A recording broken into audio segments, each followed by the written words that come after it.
السلام عليكم ورحمة الله تعالى وبركاته. رمضان كريم. hadda waa soomanahay Ramadaan Kariim.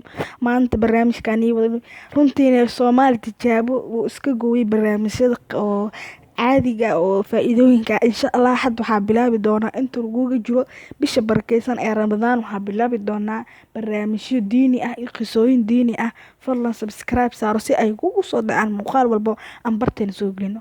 maanta Ramadaan Kariim waxaan nii haynaa hal aayad haddii aad akhrisid iskaga buri kartid shaydaanka. waa ognahay in la xirxiro Ramadaanka, laakiin aayadani waxay ku tahay liibaan adduunyo iyo mid aakhiro. haddaba su-aasha sugaysa waxay tahay aayaddu maxaa waaye, goormayna la akhristaa, inteena ku jirtaa? su-aashaas oo dhan haddaa iska soo dhuudhuubo, fadlan muuqaalkan si deganaan u fiirso. haddaa aan habeen aan fur fiirsanaysid muuqaalkan, koobkaa shaax soo qaado ku fiirso.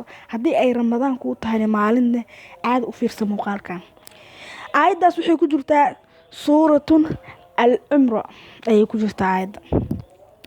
aayaddan magaceegu baga ay ku jirto suuratu al-cumra.